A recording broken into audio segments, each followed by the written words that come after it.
నమస్తే, welcome to CM times news. తప్పుడు కేసులు కక్ష సాధింపు ఈ ప్రభుత్వంనకు లేదు. ఎవరు తప్పు చేసినా చట్టం పని తాను చేసుకుపోతుందని రాష్ట్ర విద్యుత్ శాఖ మంత్రి గొట్టిపాటి రవికుమార్ అన్నారు. పెద్దిరెడ్డి రామచంద్రారెడ్డి కుమారుడు వైసీపీ ఎంపీ మిథున్ రెడ్డిని కక్ష సాధింపుగా అరెస్ట్ చేశారన్న మీడియా ప్రశ్నకు గొట్టిపాటి రవికుమార్ స్పందించారు. ఒంగోలులోని మంగమ్మ కాలేజీ జంక్షన్ నందు 3.50 కోట్లతో నిర్మించిన సబ్ స్టేషన్ ప్రారంభించారు.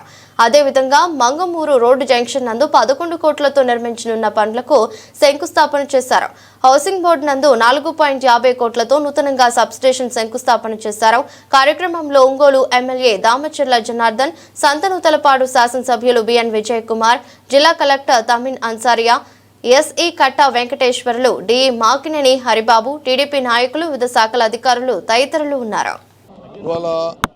సుపరిపాలన తెలుగు అడుగు కార్యక్రమం ద్వారా నేను స్థానిక శాసనసభ్యులు దామచర్ల జనార్దన్ గారు, అట్లానే విజయ్ కుమార్ గారు, ఎమ్మెల్యే గారు, మేమందరం కూడా ఇక్కడికి వచ్చాము.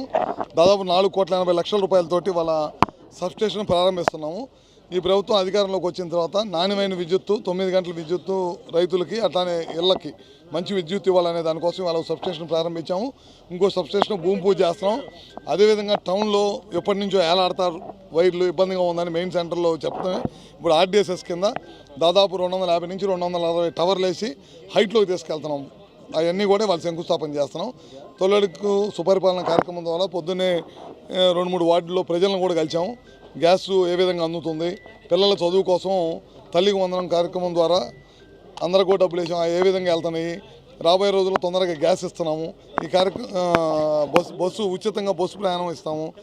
పెన్షన్లు చాలా పెద్ద ఎత్తున పెన్షన్లు ఇస్తా ఉన్నాం. ఈ కార్యక్రమం ఈ ప్రభుత్వం అధికారంలోకి వచ్చిన తర్వాత సంవత్సరంలోనే ఏదైతే ఎలక్షన్ ముందు హామీ ఇచ్చామో అన్నింటినీ ఓదాని తర్వాతోటి చేసుకుంటా ముందుకెళ్తుంది ఈ ప్రభుత్వం. తప్పుడు కేసులు ఎక్కడ పెట్టదు ఈ ప్రభుత్వం. అసలు కక్షాదింపే చేయదు. ఎవరైతే తప్పు చేశారో వాళ్ళని చట్టపరమైన చర్యలు తప్పక ప్రభుత్వానికి ఎవరి మీద కక్ష సాధింపు అనేది ఈ ప్రభుత్వానికి లేదు.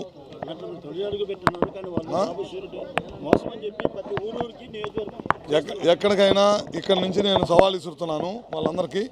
ఎక్కడికైనా మనం చెప్పిన పథకం చేయలేదని వాళ్ళని ఒక్కసారి ఎక్కడైనా చెప్పనని చూద్దాం.